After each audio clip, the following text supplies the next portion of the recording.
I'm just a streaming dirtbag, baby. I'm a sexy Asian woman. Come to my live stream, don't say maybe. It never ends till you go crazy.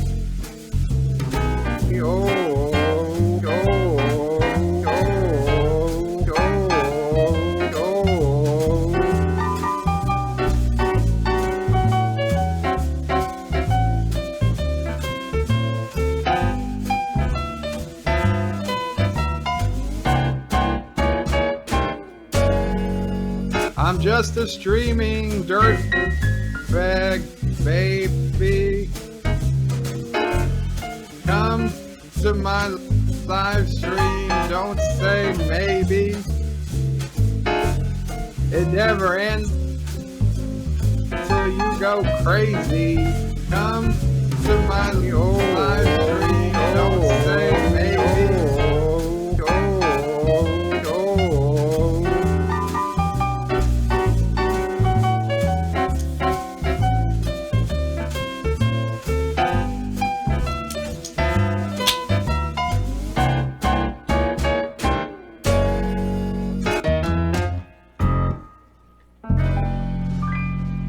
Thank you, Uncle Remus. Thank you, Wesley. And thank you, everybody who came. Now that's a franchise I'd watch. I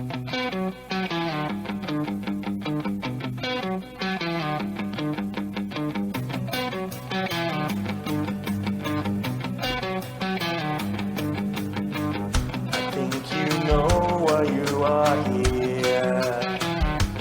There's a part of you that the normies fear. Know the truth is what you speak, so we welcome you to the home of geeks. Of the oddball, the neglected, the outcast, the rejected, we're all here to celebrate. Anti-Gregory, rebels in the wondrous and strange. Wherever we are here, we see clear, there's no fear. Into the steady every nerve, and the voice to be heard. To hear everyone's up, there's no need to be a Pat Claire. We've done away with all the hatred. Every show you love is here,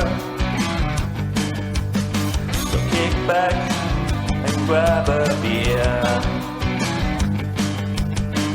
There's plenty of discussion, no agenda that we're pushing. We're just here to celebrate. Anti-Gregory, rebels in the wonders and the strange. Whenever we are here, we see clear, there's no fear. Into steady every nerve, as a voice to be heard. Can hear everyone's third. We are a sci-fi menagerie. We've got every alien from A to Z. We know this is where you want to be. We're the greatest channel in the galaxy. Anti-Gregory, rebels in the wondrous and strange. Whenever we are here, we see clear, there's no fear. Because steady every nerve, and the voice to be heard. Cause here everyone's a turd. A turd. Oh yeah.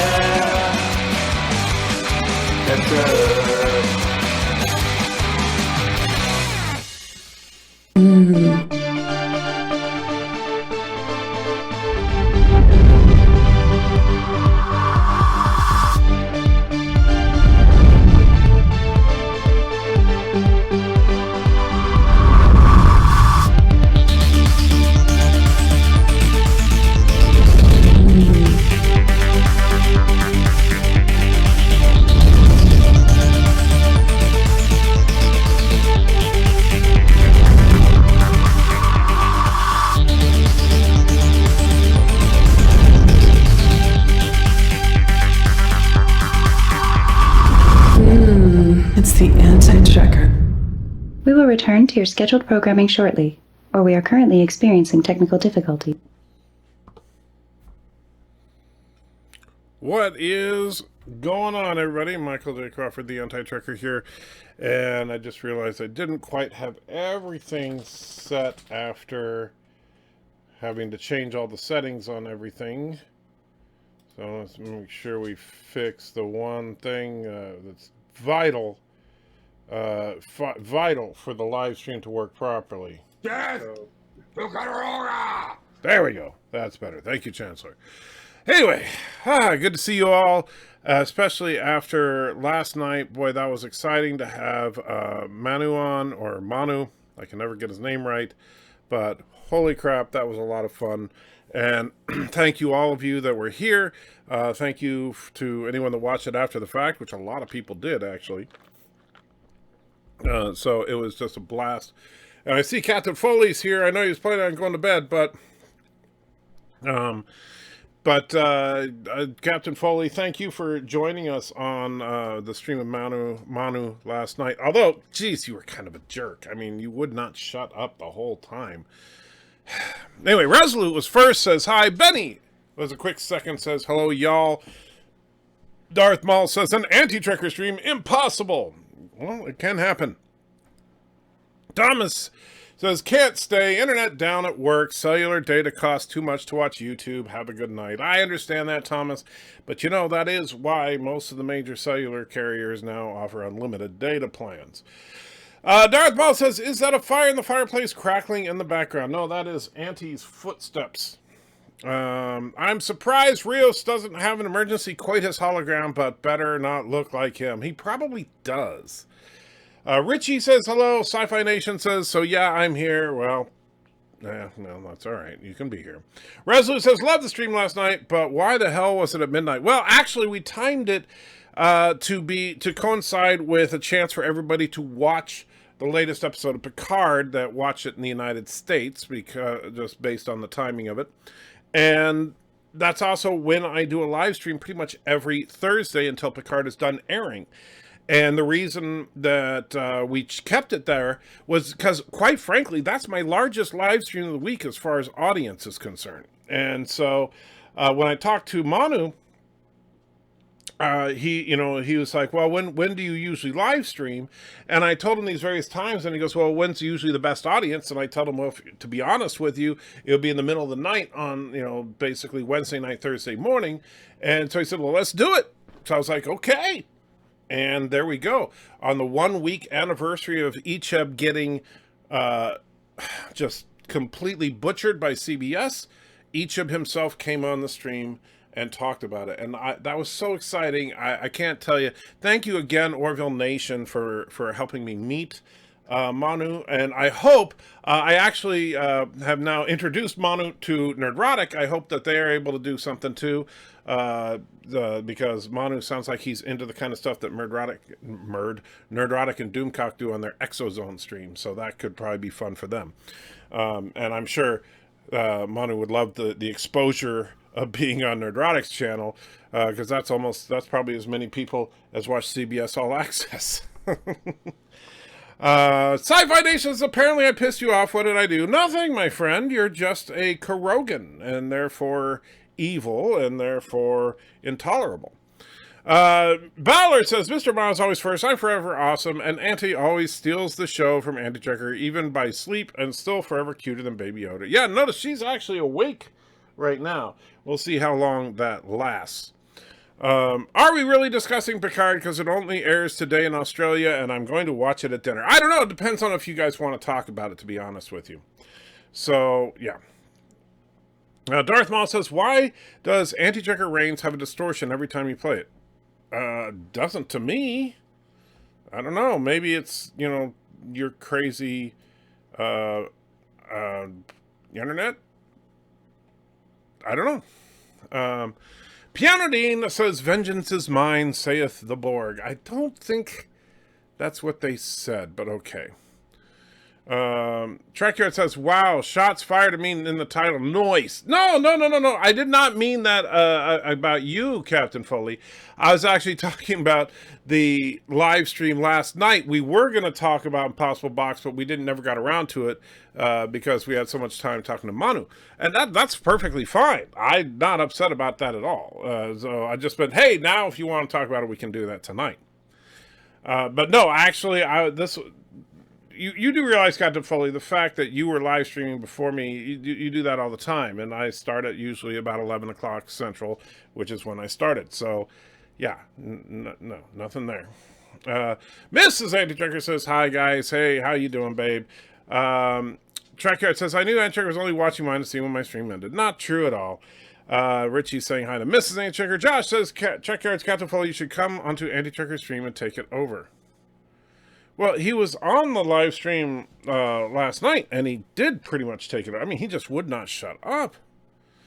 Did somebody just say Foley crap? Well, I'm sure somebody did somewhere in the world just now say Foley crap. Hi, Miss Checker. Hope you had a great day and a good night's sleep. Nobody cares about her more than me. I see how you are. Shout out to the Makeup Borg team for this episode. I think they nailed it with the XBs.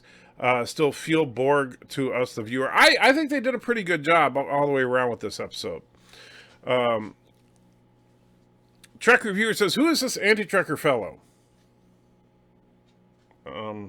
Me? I sent a Streamlabs before the stream started. Did you, Matt? Well, thank you, my friend. I haven't brought up Streamlabs yet, but I will do that right now. Because I'm always lagging on that because I'm just tired today. I'll be honest with you. Thursday nights are a rough night for me because I never get any sleep Wednesday nights because of the show. I was particularly anxious because of the Manu thing, which was a lot of fun. And there it is.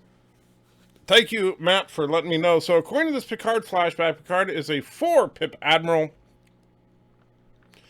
14 years before the show, which is only 6 years after Nemesis, so he jumped 4 ranks in 6 years. Well, you have to keep in mind that generally speaking, in the military, to get to a 4-star general, that's kind of a political thing. You don't generally get to a 4-star general because you worked hard and took tests and did all the necessary requirements to get the promotion. You get it because the President of the United States wants you to have that rank. So I think that Picard probably got the rank because the President of the Federation saw that Picard was popular and all that, and so, yeah, let's just give it to him. Eric says, Ditto Checker, how you doing, my friend? Well, I hope not do good here. Oh, excuse me. Man. Allergies are killing me. Former father-in-law killed himself. Oh, man. I am so sorry about that, Eric. Even if it is a former father-in-law, I'm sure your, I presume, ex-wife is distraught over it. If it is appropriate, wish her well and do what you can for her. And I am truly, truly sorry. Trekhard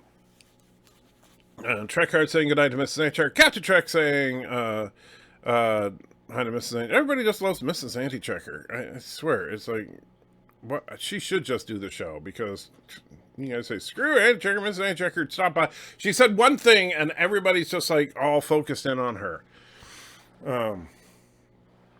Ralph says, disclosure, Macross Kalpa did a good interview this morning. This coming from a photojournalist, of course. You did a interview this morning. This guy from a photojournalist. Thank you, Ralph. It was fun. I wanted to clear the air as far as the Egypt situation. And other than that, I really wanted to give him an opportunity to talk about whatever he wanted to talk about. And I think that came across pretty well. I think he enjoyed it. And honestly, I wasn't expecting for the Kevin Spacey crap to come up. I really wasn't. But I think that the way that came out was actually pretty interesting, and I learned quite a bit, and I hope you guys did too. And that's just, that was cool. And Captain Trek says, of course, we like Mrs. Anti-Trekker most. jerks. Ozzy says, hi, anti-Trek. Fortunately, I happened to notice that. Otherwise, I wouldn't have, which kind of goes without saying. Darth Maul says, it's weird that you don't hear the distortion. I heard it in my car, my phone, my computer, in multiple locations. I thought maybe it was the bots. Well, I don't know. Is anybody else getting a distortion in the theme song? Because, yeah, I don't notice it. Josh says, we like you, but you can't compare to Mrs. Anti-Trek. I understand. Sci-Fi Nation says, the Midnight Turd himself, the Anti-Trekker. That is me. And by the way, this is probably not going to be a marathon-long live stream because I am so tired, just to warn you guys in advance. But I do love hanging out with you guys. That's why I don't generally skip live streams. Unless I absolutely have to. Man of Sand says, in spite of your explanation last night, I realized why you really call yourself Anti-Trekker Mirror Universe. Nope. I actually do have a video on it. If you go to my channel, Man of Sand, it's the channel video. It's called Why I Call Myself the Anti-Trekker, and that is the honest truth. You cleared all the poo from the oxygen, Anti-Trekker, about that wrench. Hey, you know why you lost the wrench, Sci-Fi Nation? You know why you lost the wrench? Because you said, hey guys, I'll host a stream, and then you abandoned us. Josh Street says, hi. Trekyard says, yes, Anti-Trekker, have Mrs. Anti-Trekker do the show. I'd rather watch her than you. She's easier on the eyes and ears. Bunch of jerks. Renegade says, sometimes, not always, a distortion. Yeah, I'm not sure exactly what you mean. Captain Trek says, can you blame us? We still love you. We just love her more. I know. Piano says, I sent you an update on our project on Twitter. Oh, very cool. I will check it out, my friend. I can't wait. Ozzy says, me bad for misspell your name. That's all right, Ozzy. I caught it. That's the good thing. Zachary says, hello, Anti-Trekker. I enjoyed this episode of Picard. I thought it moved the season-long plot along well. I agree, actually. I think that it was a pretty well done episode. There's a noticeable distortion in the theme song, according to Richie. That's weird. I wonder why that is. Maybe the volume's too high. Maybe I should work on that. Tentacle says, there's a hum in the background of your sound. Well, that could be just like the fish tank or something. I don't know. I'd have to, depending on the level of the hum.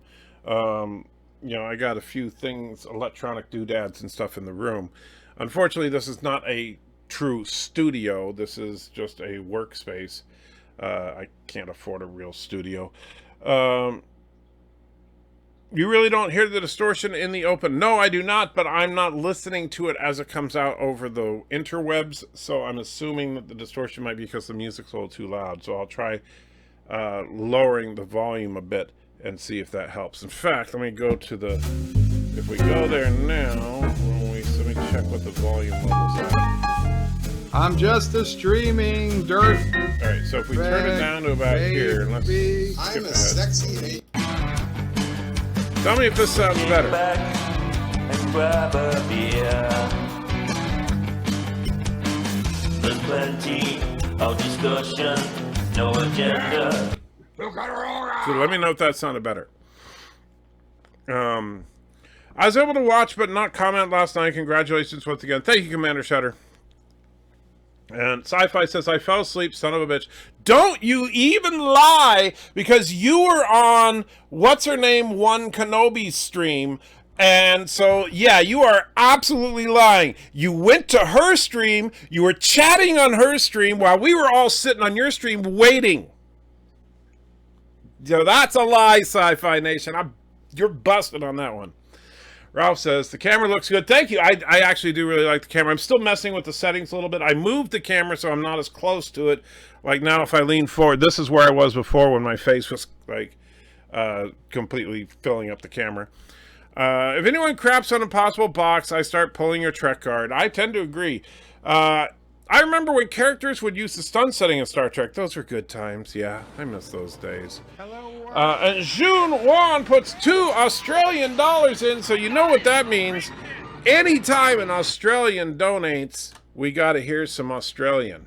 They sound a lot alike, but Ozzy O'Prey talks about dingoes and shrimp on the Barbie, whereas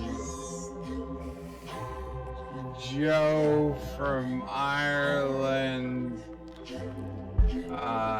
talks about bloody hell and Michael Collins and Irish whiskey and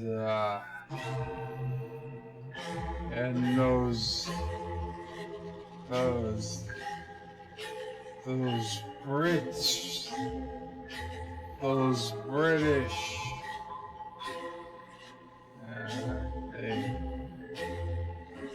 they're trying to take our island. Dad! Where is that even going? Every time I listen to a little bit more, I'm like, where is he going with this? And it makes no sense. All right, June says, scratch Auntie's butt. She's going to be like, what did you do that for? Huh? I was sleeping. Why'd you scratch me? I was sleeping. And she likes when you scratch her right there. And when you scratch her belly, she likes that a lot. She's just like, oh yeah, that's the good stuff right there. All right. Daniel's Hot Topic says, Friday, February 28, 2020, Anti-Tracker, did you see Steve Shive's review for Star Trek Picard? I gave you on Discord and Skype. I think the Phantom Menace can learn a lot from Steve Shives. Daniel? Steve Shives is a dick. I'm sorry. I love Steve. He's actually an old friend.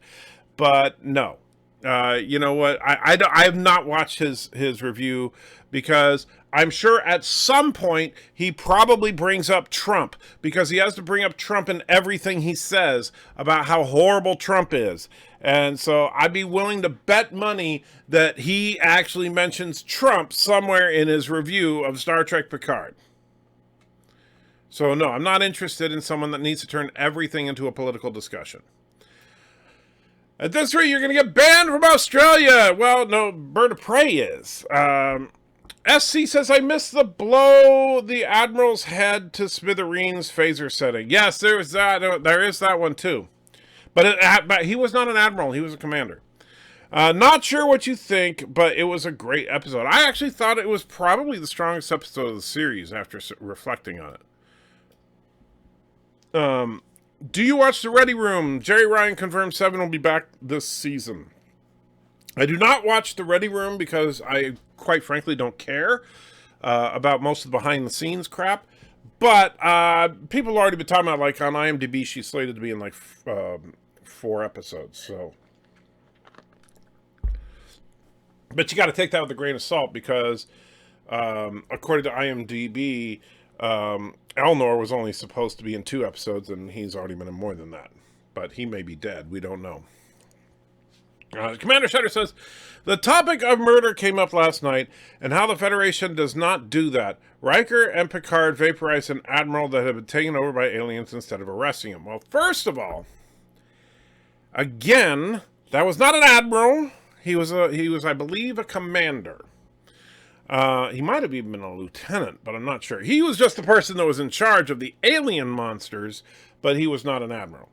Second of all, you're right that Riker and Picard didn't arrest him, but that was because he was a monster. And perhaps you didn't realize that, but if you watch it, he was not human, all right? He wasn't just that he'd been I mean, there was a giant alien thing. He was not, I mean, it wasn't like one of these people that just have the little alien in him. Plus, they already established that there's, once the aliens took you over, there was no way to, like, remove it. So, yeah. Are you afraid that you're going to start an international incident between Australia and Kuroga playing that video? Well, I certainly hope so. Is this live? Cool. Love the interview with Manu. He's gotten a bum deal. I agree. Yes. I just realized all the best YouTubers have dogs. Indeed. That's true, Captain Foley. You know, I have a beagle. You have a pug. Sassy has a pug. So yeah, you're absolutely right. I rewatched the Star City Dust episode where Seven refers to Ichib as a science officer, but he's wearing a command red in the flashback. Did she refer to him as a science officer? I don't remember that. But if so, I mean, that's not the worst piece of continuity problems we've ever seen on Trek. And maybe he was a science officer at some point. Because he was, because if you look at the way Icheb was on Voyager, he was very gifted in the sciences. So that's something that he was just really good at. Even when he was just a kid, like right after he got de-assimilated, he was already improving like the sensors and stuff on Voyager just by figuring it out. So yeah. Andy Dreger just finished watching Star Trek TNG Season 7 Parallels. It's a good episode. I don't get why people say that episode is sloppy. Is that the one where Worf, goes into the quantum fracture and experiences, 8 million different universes? If so, I don't know. I don't think it's a great episode, but I don't think it's a bad episode, and I certainly don't think it's necessarily sloppy. Not sure why people would say that. Richie says, Manu was very forthcoming and honest, very refreshing. You didn't have to bring up Spacey because he did. Very good live stream. Congrats. Thank you, Richie. Although, in fairness, Bird of Prey actually brought up the Twitter thing, but he's the one that actually kind of got into what it was all about. And let's see. Stuart says, you may hate me for saying this, but 7 of 9 was right, killing that heretic. Killing what heretic? If you're talking about Vajezel or however you say her name, no, she was not right. She committed murder. And, if you want to try to defend murder, you can defend murder all you want.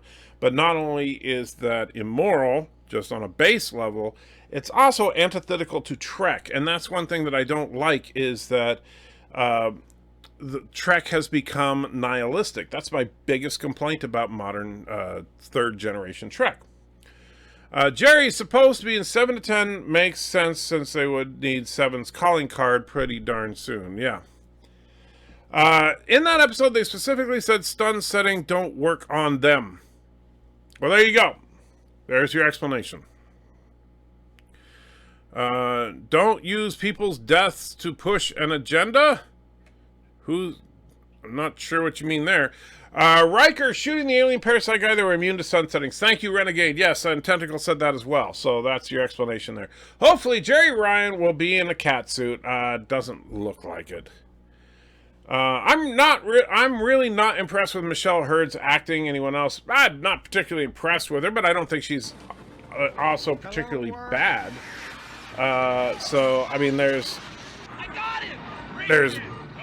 It's not that she's bad. She's just not like a standout. I'm not gonna nominate her for Best Actress in a dramatic show or something. And Herbsta Mangus donates $1. Thank you so much, Herbsta. I truly appreciate it. Sci-Fi Nation says, setting up a stream now. Add wrench now. Come talk when you're winded out. Oh, sure. You want me to just add a wrench when you haven't proven yourself? And what'll happen? I'll add the wrench, then I'll go over to your stream, and then you'll go hang out with Miss Kenobi again and leave us all hanging. I see how you are. Oh, so just start blasting all sentient life to smithereens. Is that very diplomatic? I'm not sure why you're saying that. I'm not advocating for that. But as was said by Tentacle and Renegade, in the case of the parasite aliens, there really wasn't much choice. How much you want to bet that at some point Picard says number 1 and Raffi and Riker answer at the same time? No, he's only called her Raffi.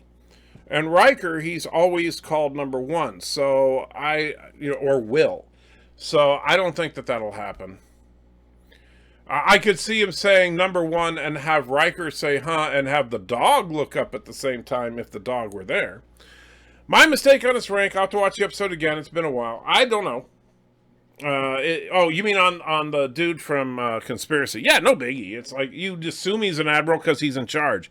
But remember, he's the guy that was actually in charge was one serving the grub worms to all the admirals.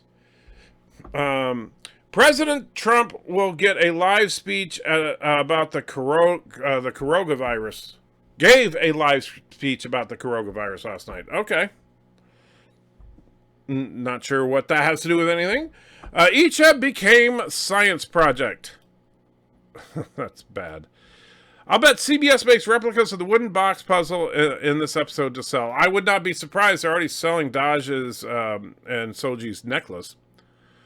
Thomas says, Internet is back! Well, good to see you, Thomas. Mr. Miles says, just want to say thank you for your timely reply on Skype. I'm trying to figure out if that was like a kind of a dick move there. Oh, yeah, I see. Yeah, because you sent me a Skype. Sorry, my friend. I will be honest with you, Mr. Miles. I am dog tired right now. Sorry, Auntie. No offense. When I say dog, I don't mean you. I haven't gotten any rest today. Let's see.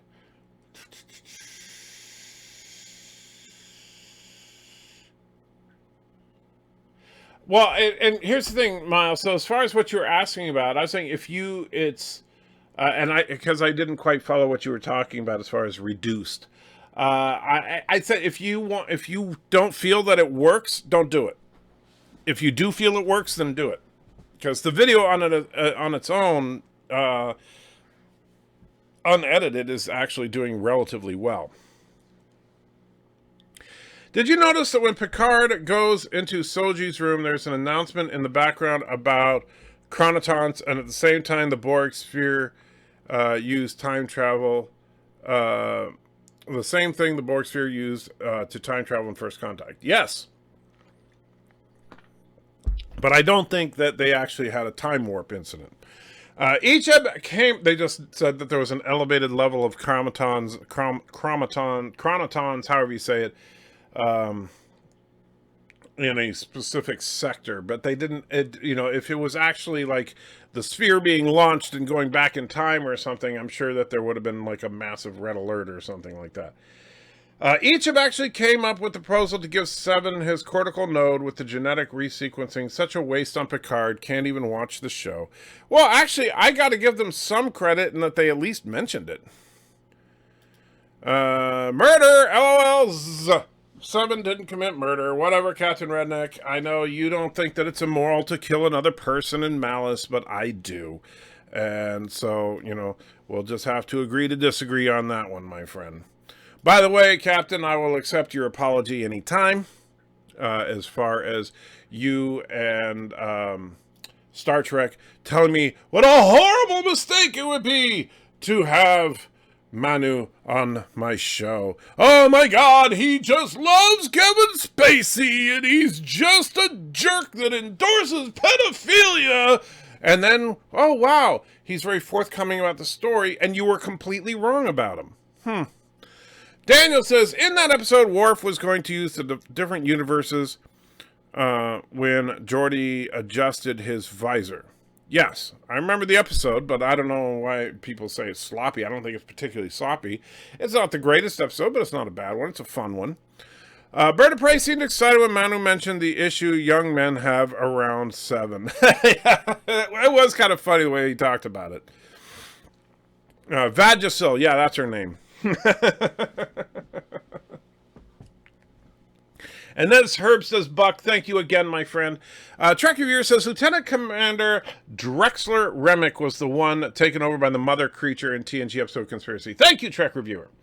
Ralph says, you did good with Manu by letting him tell a story. That's all I want. I wanted to give him a chance to get his side out, and I think he did a really, really great job of it. Tom says, Eagle Moss is making Orville ships outstanding. Sent you a list of pictures. I will check it out, Thomas. That is exciting news. Do you think they're going to kill off Hugh? I don't know. I hope they don't. But I don't know. I don't see... Honestly, I don't even know if we're going to see Hugh and or Elnor again, but we'll find out. Thomas says, we waited 2 hours for Sci-Fi Nation. Yeah, complete dick move, Sci-Fi Nation. Daniel's Hot Topic says, Antrager, did you know that the writers of TNG wanted to do a Borg War arc where they invented the Alpha Quadrant, but Roddenberry would not allow it? That is a shame. Daniel, that's a load of crap. I'm sorry. That is you you greatly overestimate how much power Roddenberry had after season 3 of Star Trek: The Next Generation. Roddenberry was, as they say in the business, kicked upstairs. He's a producer, but he had no direct creative control at that point. Why? Because people realized that Roddenberry's vision was crap. And so, no, Roddenberry did not have the ability to veto story arcs. How come the term android is never used? Because they're being stupid about that. I don't know. Steven says, can I buy a wrench? I'll throw you another $10. Now, Steven, why do you want to buy a wrench? I'm more interested as to why you want a wrench rather than how much you'd be willing to pay for one. I'm genuinely curious. And so, let's see, where was I? And Captain Redneck throws $10 in, being very Captain Rednecky, and says, I will not recant on Manu being here. He endorsed Spacey's kitty, and I will never endorse that nonsense. You apologize. You see, but this is where you're wrong about it, Captain Redneck. And I don't know if you watched the live stream last night. Maybe you didn't because you hate Manu so much. I genuinely don't know. If you did not watch the live stream last night, you should watch it because you are dead wrong about him. All right, you are dead wrong about it. And he was very plain, very forthcoming, and very honest about what happened. And he even talked about his reconciliation with the person, Anthony Rapp, that was so pissed at him about it. So perhaps before you just close your mind to it, you should listen to what the other person has to say, because it's entirely possible that you're wrong. Wrath of Khan says, this new Trek is quite disappointing to me. It's, you know what, here's the thing. I think Picard is as good as this new Trek can be while still being somewhat nihilistic. But I think really the best thing, you know, and of course the Discovery, the biggest problem with Discovery is just the design of the character of Michael Burnham is horrible. And I don't mean physical design. I mean the design of her traits and her personality is just horrible. She's a poorly conceived character from top to bottom. That being said, I think what would really make both Discovery and Picard better shows is to move away from the nihilism. Scientific Lens says, did you catch Red Letter Media's take on the each of violent death was retribution for the Twitter stuff? I did not, but we talked to Manu about that last night. And Manu doesn't know for a fact, but he says, hey, you know, that's possible. Sci-Fi Nation says, stream is set up. Okay, well, we'll see if you actually do it. Khan versus Borg. Who wins? Borg. Easy. Khan doesn't... I mean, yes, Khan is physically superior to a typical human, but then so are the Borg, and Khan can't assimilate you. And Ensign Ricky put $5 in and says, during that scene in the previews, the sister is holding a knife to Hugh's throat. I think Elnor will come and save him and kill her, my prediction. Oh, I didn't catch that in the previews because as soon as the show ended, I was frantically getting things set up for the Manu stream. So I didn't see the preview. So thank you, Ensign Ricky. So I guess we will be seeing Hugh for sure, and good chance that we'll see Elnor. I didn't buy how happy Hugh was to see Picard. I think he was too overjoyed. I would buy it if it was Geordi. Well, you know, and Zach, I'll say this. I think that this is an unfortunate side effect of the writing style of the new Trek. I think that they're, you know, and I get it. It's that Jerry Ryan and John Del Arco both don't want to be playing robotic characters, and Seven and Hugh were both very robotic characters. Yes, they had personalities, but they were also both very, they played a very robotic type of part. They didn't express a lot of emotion. And for an actor, that's very frustrating because actors live to show their emotional range. And so how do you fix that? Well, you say, oh, it's 20 years later and now they have their emotions. But I get what you're saying. Did it feel like Hugh from Descent or from I, Borg? Absolutely not. However, the easy explanation that they can say is it's 20 years later. June says, have you seen Red Letter Media and Angry Joe on their review on Picard thus far? Poor Angry Joe, just before he gave his ranting, you should see his face. It's heartbreaking.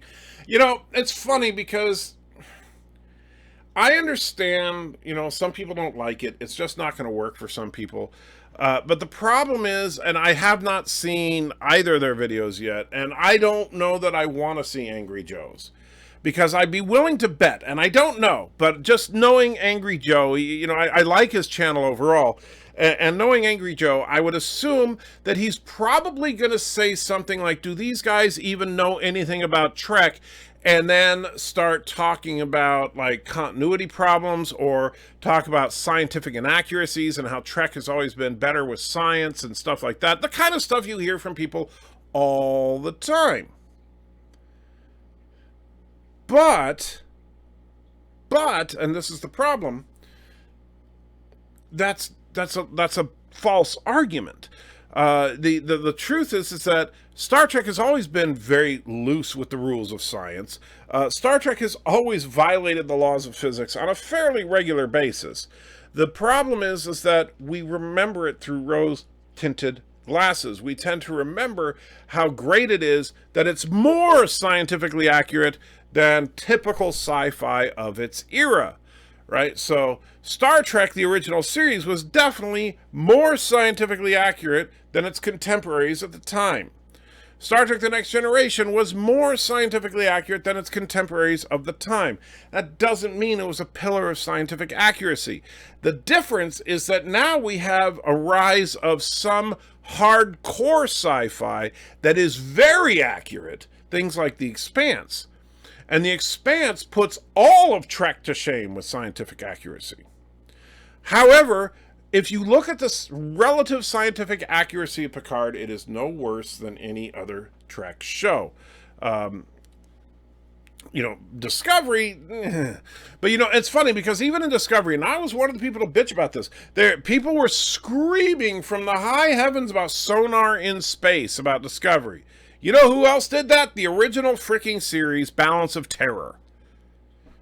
Shh, be quiet. The enemy's out there. Because sound works in space.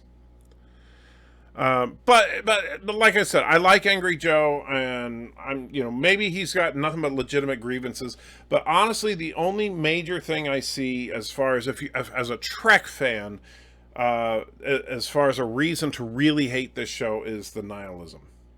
The problem is nobody wants to talk about that because nihilism is an uncomfortable subject for people because you start having to get into things like theology and stuff to really address what nihilism's all about.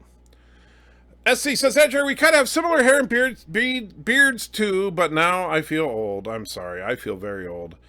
Commander Sutter says, since you think that the Federation is becoming more militaristic, that we will see a powered exoskeletons equipped with phasers, I doubt it. And the thing is, no, what I said is that the Federation has steadily been becoming more militaristic ever since TNG. Basically, the encounter at J25 in Q-Who began the militarization of Starfleet, and it never stopped. And if you look at Starfleet from Season 3 onward of TNG, through Deep Space Nine, through Voyager, going chronologically here, and then through the next-gen films, Starfleet is constantly becoming more and more militaristic because it is the military, but they were once again emphasizing military power over simple exploration.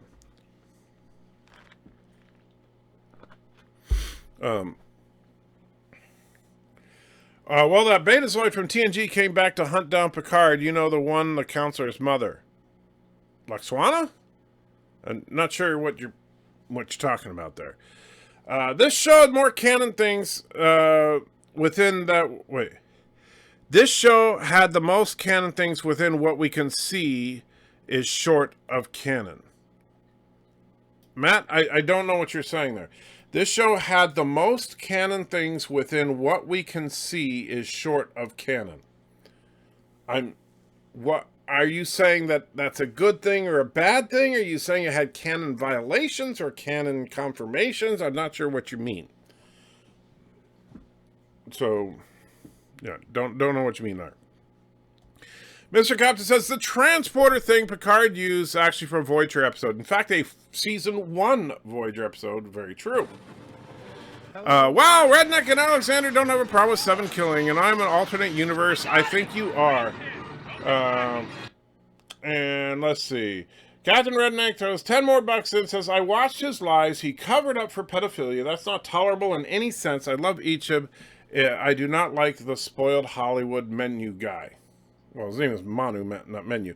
But, so, you basically, what you're saying is, so you did watch the live stream. You're just convinced that he's 100% lying because you know him personally.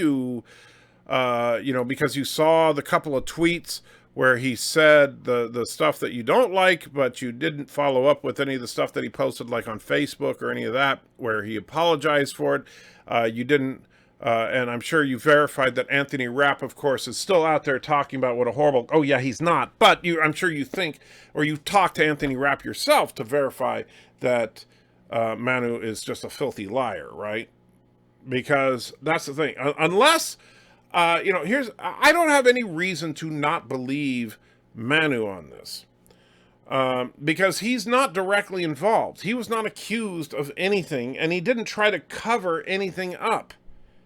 He made a rather piss-poor, light-hearted comment about what Spacey was accused of before realizing the depth of what he was accused of, which Manu himself completely and openly admitted to during my live stream. And I think that was ballsy of him to say it. It's not like he was saying, oh, and what I did, some people may have construed as being inappropriate. He said, no, I was wrong. I shouldn't have done it. And I, you know what? That takes balls to do that. It's tough sometimes to just say, yeah, I was wrong. But, whatever. Herbsta says, DS9, better than TNG, better than TOS, better than Picard, better than Voyager, equals Disco, better than Enterprise. Wow. Well, Herb, so we have very different lists, I will tell you that. Death by bad Trek is Trekicide. That's an interesting idea. So you wouldn't think it's okay to kill someone who killed your son. What Seven did was completely justified. No. You know what? Here's the thing. That is called murder. So yeah, if let's say some dude breaks into our house and kills Joshua, right? Horrible thought. I don't want that to happen, of course. And then I decide to get all Liam Neeson and track the person down across the country and murder them in cold blood. Am I guilty of murder? Damn right I am. Sorry, that's just the way it works. That is immoral and it's also illegal, but it is murder. Revenge killing is wrong. Period. Mr. Cat says, this is so part of the Q trial. He implied it was still going on and all good things. He did imply that, but we'll see. 110% certainty Hugh equals dead. I'm not saying it's right, but maybe 7 and 9 killed Bjayzl because the writers are trying to say she's not as human as Picard thought. You know what? That's still, that to me, that butchers Seven's character. Especially since they have Seven having more emotions now. Fred said, Manu did apologize for the tweets. He did, but some people don't care. We need to stop killing off legacy characters for about 10 years. Well, then they'll just start dying on their own, I suppose. SC says, the Orville ships remind me of the flying sperm ships from the Family Guy. Oh, man. And let's see. And there's Captain Redneck's chat about that he was endorsing Spacey's actions. Again, like I said, Captain, I understand. If you don't like him, that's fine. You don't have to like him. But I'm going to at least give anybody a fair shake. You know, that's just me. And Manu, and you're, you know, you may not like him, but Manu was never accused of any wrongdoing himself, other than, you know, the worst that you could say is basically belittling the accusations put against Spacey. That's about the worst thing you could say about Manu. Mr. Cat says, random trivia, the last scene filmed in the TNG series was between Picard and Q when Q puts his hand on in the goo in All Good Things. I did not know that. Man of Sans says, actually, I heard the original plan was to have an insectoid race in place of the Borg, but they went with the Borg because it'd be cheaper to do in terms of costume and effects. I've heard that as well.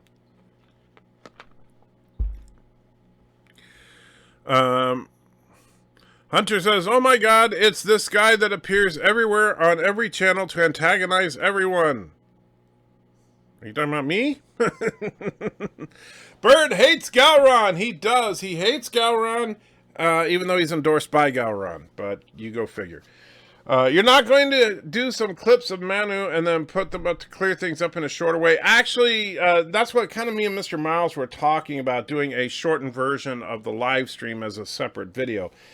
And it's up to Mr. Miles if he thinks it can, because it has to flow right. And if he doesn't feel that it works, I don't want him to feel like he's throwing something together that's just to get more views. You know what I mean? And so I want him to feel like it works as a video. Speaking of which, Mr. Miles says so it's the Dominion versus Borg. We're entering and revisiting the ideas of Dominion fighting Borg. Yes. Ryan says, that poor guy said we seek a peaceful coexistence right before Riker and Picard murdered him for having an alien in his belly. Good thing Gen Z Attacks wasn't there. I don't think that peaceful coexistence was quite what they were really after. They were literally taking over the Federation by possessing its highest-ranking officers. Red Letter Media guys theorize that Ichim's death was retribution. That's entirely possible, but quite frankly, there's no way to prove it or disprove it. Thomas says, I give the episode a 7.5 out of 10. I'm glad the Sicarians were assimilated. They were arrogant pricks on Voyager. They were indeed. And I'm kind, you know, it's kind of funny because when I realized who they were, I was like, yeah, they kind of got what they deserved. They really did. But I'm with you on the score. I think 7.5 out of 10 is probably what I'll end up giving it as well. Jagerbomb throws $5 into the chat. Thank you, my friend. Says, I find revenge is unattainable. Guess that's life. Don't get coronavirus. The double infection that is a killer. Make Starfleet a military again. Well, Starfleet is definitely a military again. The question is, are they going to leave it that way at the end of Picard? Daniel says, Gary Mitchell versus Charlie X. Interesting, but I think Charlie X would definitely have the upper hand there. Because Gary, at least from what we could see, his abilities seem relatively limited compared to Charlie. Charlie seems to be able to manipulate reality itself, where Gary's powers seem a little less omnipotent. Steven says, I just wanted my messages to stand out. Okay, well, they definitely do. Let's see. And Kurogan's breath smells like cat food. That is true, but that's because they eat cats. But yeah. Hello, world. And SC, let's see, and Candace Green donated $2. Says, not feeling well, just sending some love. Well, thank you, Candace. And I'm sorry you're not feeling well. I hope you are feeling better very soon, my friend. SC says, on Voyager, Seven was trying to regain her humanity. Post-Voyager has lost some of that humanity because of Ichim and being a ranger. See the irony? I see it as bad writing. honestly. No, to me, that's not ironic. That's the thing is that making Trek into nihilism is not a good thing. All right, and Picard is not unique to this, right? Even though I'm enjoying the series overall, I don't like the fact that Trek is now for adults. I don't like the fact that Trek is now nihilistic. I don't like the fact that Trek is bleak. I really don't like any of that. That being said, I can't deny that the story is interesting. The characters are fairly well done. And it's definitely leaps and bounds better than Discovery. R. Farr put in $8.99 NZ, which I'm not sure what is that. New Zealand, maybe? I have no idea. But NZ, whatever that is, so when being accused of a crime becomes. When did being accused of a crime become being proven guilty of a crime? Making crude and ill-informed jokes from afar doesn't warrant pariah status. I agree. And that's where I disagree with Captain Redneck fundamentally. Is that, first of all, Kevin Spacey was never convicted of a crime. All criminal charges against Kevin Spacey were subsequently dropped. So, no charges, not a criminal. Hello, world. Also, as far as Manu's concerned, he wasn't even accused of anything. What he did was said some rather inappropriately lighthearted remarks about Kevin Spacey, assuming that the initial reports about Kevin Spacey were exaggerations. He didn't realize that it was a serious accusation until after the fact, when he did, in fact, apologize for it. However, some people won't let go of the initial comment, and they wanted, so Kevin Spacey is guilty until proven innocent, and Manu is a co-conspirator in such things because he didn't take it seriously. Well, sorry, Captain Redneck, I just got to disagree with you on that one. I mean, I would hope that if somebody, here's the thing, Captain Redneck, let's say, if I felt the same way you do right now, you wouldn't be here right now. Right? And you know some of the stuff that you've been accused of on the Discord server and stuff. And if I just said, oh, well, screw Redneck, I would have banned you, you'd be gone, you'd be pissed off at me, we'd never talk to each other again, blah, blah, blah. But I don't take that attitude. When I realize that sometimes you take things too far, and we've talked about that. And you apologized when you did take it too far. And I accepted that apology. But you're basically being, and since I know for a fact, Captain Redneck, that you consider yourself a Christian, guess what? You are a living example right now of the ungrateful servant. If you remember the parable of the ungrateful servant, that's what you're acting like right now. And if you don't know the parable, you should look it up. Ralph said, Hugh and Picard meeting for the first time after all that long. It felt good. I actually kind of liked that they met. I do agree that they felt a little too warm, that Hugh should have been, oh, Picard! He should have been like, Picard, it's great to see you, but I understand, they have to try and give actors the ability to express emotion. Seven always had a bit of cold-blooded, like the time she gave a member of Species 8472 to Herodrin. I also think she would not kill that villain. I think she would make her live in constant fear. Well, the thing is that if she had just not beamed back down, it would have been so much better. I have my countdown and credits queued up. All right, Sci-Fi. Well, I'll be wrapping it up as soon as I get caught up here. One line from Hugh and Picard that would advocate, and a Picard that would advocate for a free Borg. Now that would be quite a thing, wouldn't it? Apparently, even Hugh may have an ulterior motive. That's true. How aerodynamic is Captain Foley? Well, he's not actually particularly aerodynamic, but he is extremely hydrodynamic. That is true. He is, in fact, the single most hydrodynamic object on Earth. Sean says, faster than light travel is impossible. I could show you the math if you want. If a show has faster than light travel, it breaks physics. That is true. Which is a common sci-fi trope, because otherwise, you know, any sci-fi show would have to exist within one solar system. And that's why The Expanse is hardcore sci-fi. They can't go faster than light on The Expanse. You know, and it takes them weeks to get from one planet to another. And there's Captain Redneck's other super chat. And by the way, Captain Redneck, I do appreciate the super chats, even though we disagree. I do appreciate it. And I know what you're saying. I just disagree with you. SC says, editor, to disagree with Picard is to disagree. To a degree, Picard is... I'm losing it. To a degree, Picard is nihilistic. Roy's book reading about how you deal with life, knowing you're going to die, that's heavily is what Picard is dealing with. Why is that bad? Because Trek is not nihilistic. And by the way, nihilism is not just about the inevitability of death. There's more to it than that. It's also has to do with the absence of the divine and the meaninglessness of life. And in fact, one of the fundamental points of nihilism is that there is no meaning to life.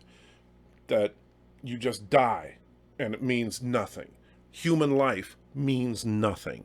And that's exactly what we're seeing on this show. Life means nothing. Especially when your main characters can run around and commit murder and it's no big deal. Life lost meaning.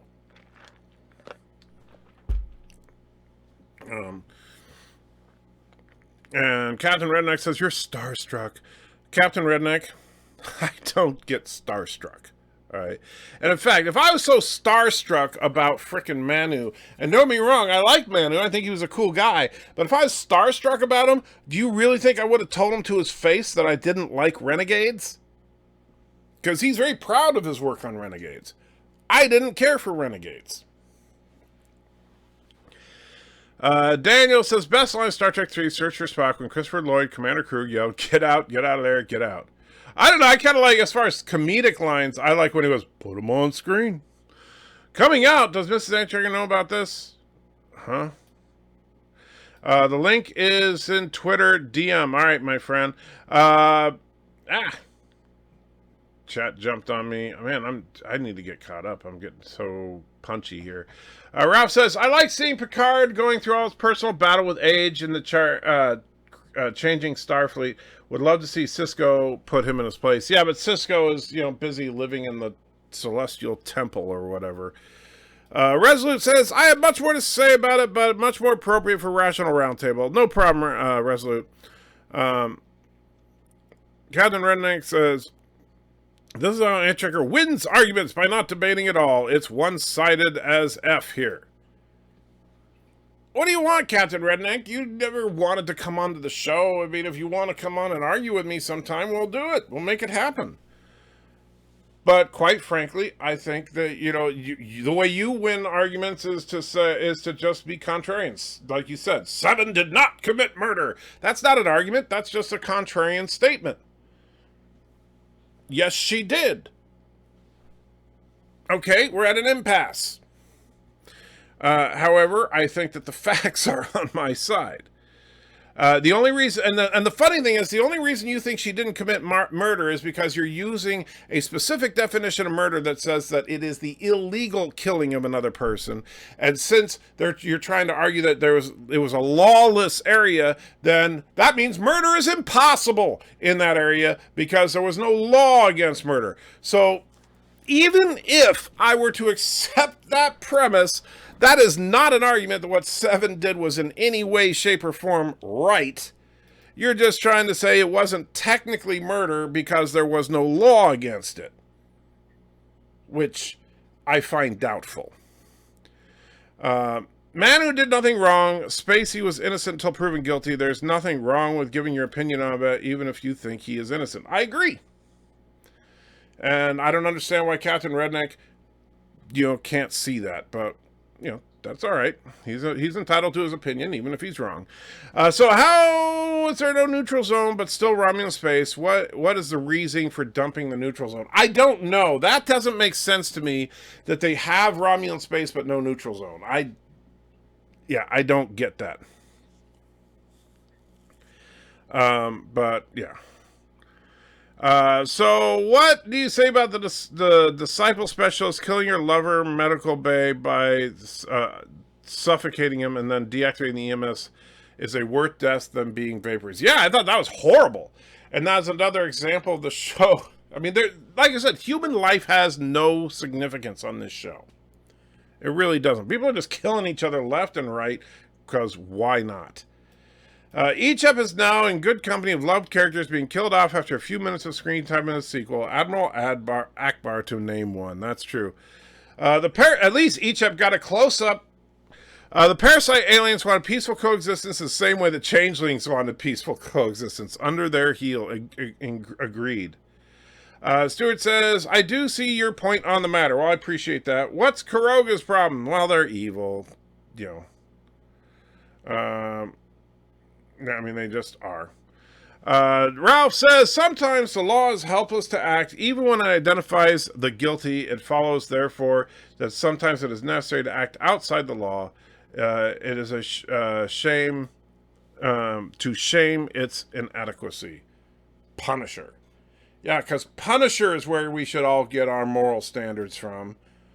Mr. Ross says, about Picard, this was the first episode that had moments that had me glued to the screen. The moment when Soji activates up to the when they transport away from the Queen's chamber. Yeah, I thought that was some pretty good tension going there. As far as I'm concerned, a person is innocent until proven guilty. I tend to agree. June says, are there any episodes of Trek about guilty until proven innocent? Yes. There's several. But my personal favorite, which actually does tie into the storyline of Picard, is Measure of a Man, where Data is, basically found guilty, and Picard has to prove, basically guilty of being a piece of equipment, and Picard has to prove that he is in fact innocent, that he deserves to have rights. And until he proves that, he's condemned to death. I also, also, of course, in Encounter at Farpoint, there was a little bit of lip service given to guilty until proven innocent. And, of course, I believe in the original series, there's one or two instances of it as well. It's far too easy to destroy someone's life by mere accusation these days. I hate to say it, but anonymity until proven guilty should be considered in this day of Twitterati. That's not a bad idea, but you can't get away with it. We token Canadians than you.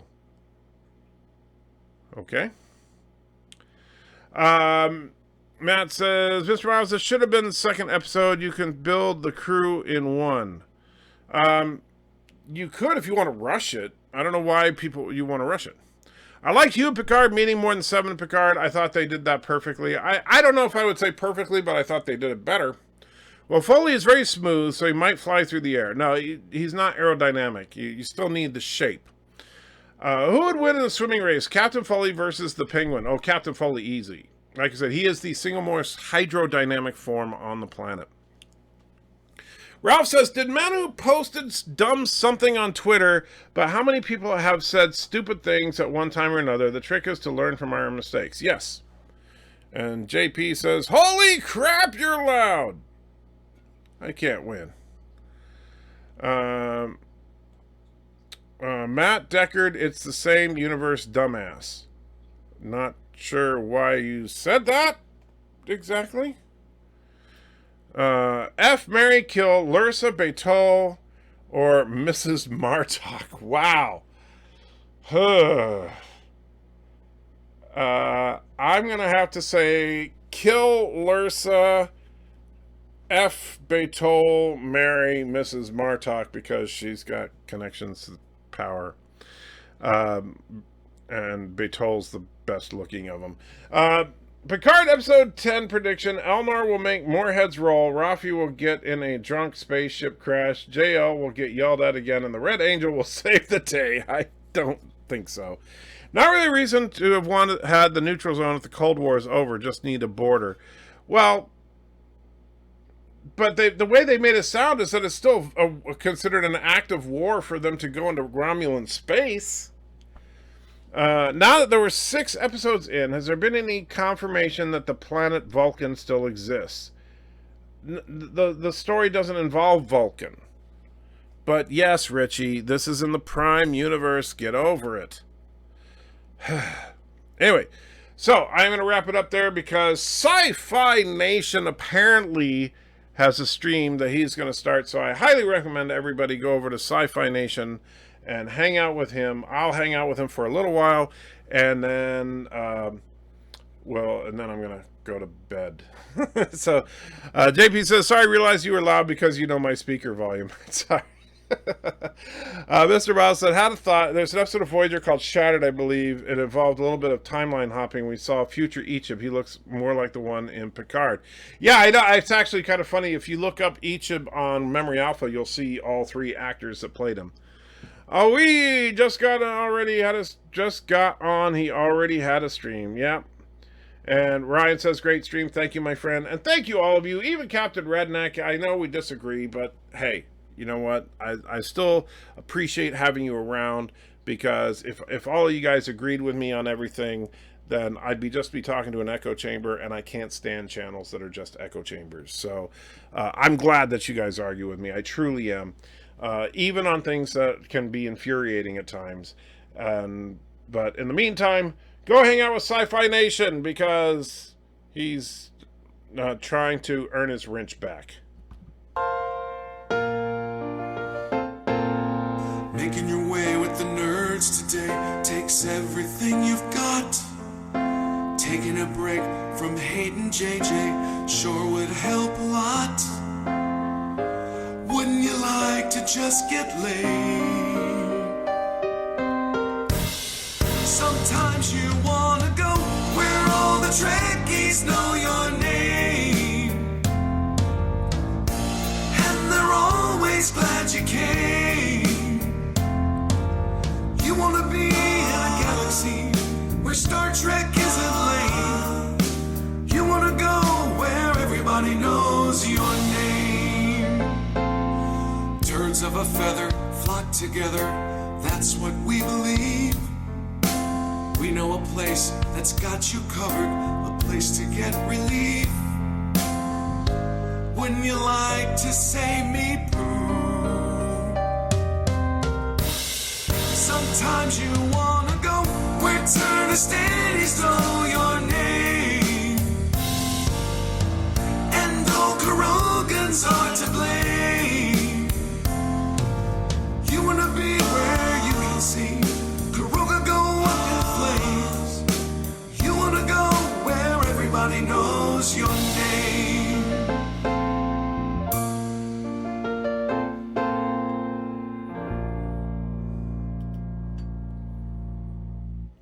You son of a bitch, anti-tracker!